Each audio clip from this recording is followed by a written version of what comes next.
5 reasons why you should grapple in a street fight. Hi, I'm Stephan Kesting from GrappleArts.com.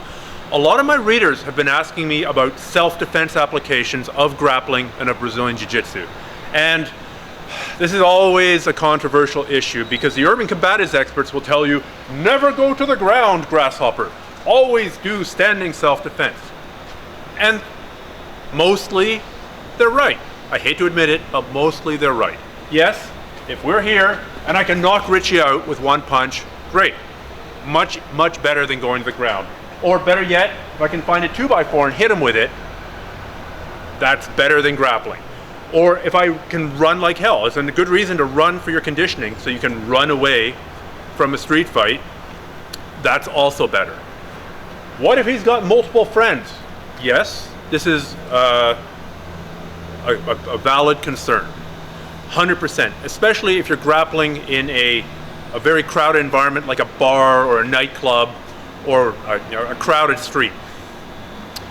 What if he's got a weapon? It's true, like I should be running. If he's got a knife, I might not want to grapple him.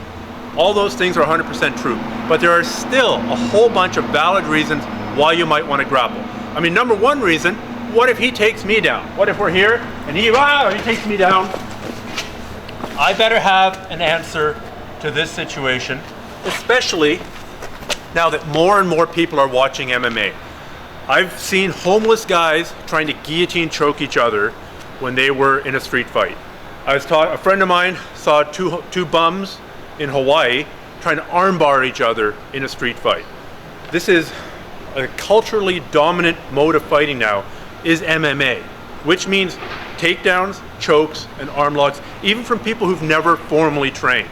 So you have to expect that the fight could go to the ground at any minute.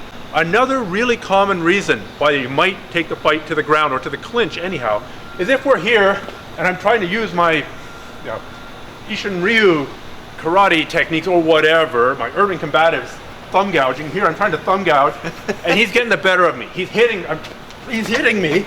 What's my instinct going to be? My instinct is going to be to grab onto him and get him to stop hitting me. What do professional boxers do when they're tired of getting hit in the face? They clinch. They hang on to the other guy to stop him from hitting you. You will do this as well. So you may close the distance and turn it into a grapple, standing grapple or ground grapple, defensively if you're getting the worst of an exchange. Another reason you might want to grapple is to control a guy. Say this guy, I just caught him stealing something. Or I think he just stole something and I've called the cops. I did this a few years ago. I called the cops and I'm like, hey buddy, you're staying here until the cops get here. Yes, you can try and control him verbally and he will try and run away and you have to run after him. Exactly. You can try and hold him and now it's a standing tussle, or you can take him down to the ground and hold him. That is sort of a street fight situation and you're using the ground to control somebody long enough for the cavalry to come, the cops. In that case, it took the cops 40 minutes. And I dearly wish I had taken the guy down and sat on him for 40 minutes because it would have been a lot easier than this constant 40 minutes of him running away, me trying to get him saying, okay, I'll wait for the cops, you're the thief, not me, and then trying to run again. It's bullshit. So take him down, sit on him. Another reason that the fight might go to the ground is he might be a lot bigger and stronger than me, and I know right off the bat that I'm outgunned.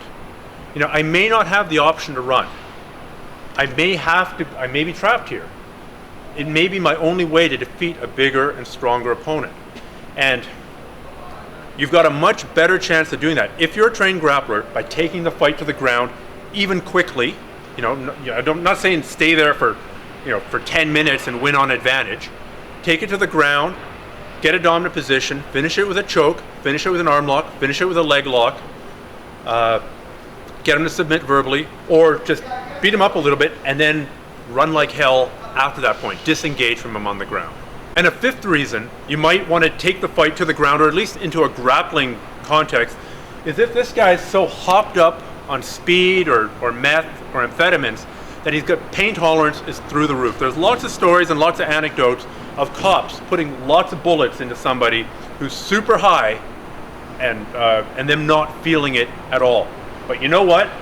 He might be able to take his arm getting broken. He might be able to take bullets through his body. He might be able to take getting stabbed. But it's pretty tough to do any of that when you're asleep. If you can get to the choke, and the rear naked choke, the basic rear naked choke is the best choke that you can learn for self-defense. You're behind him, you're fairly safe. Watch out for the teeth, come under the jaw, choke him out, put him to sleep.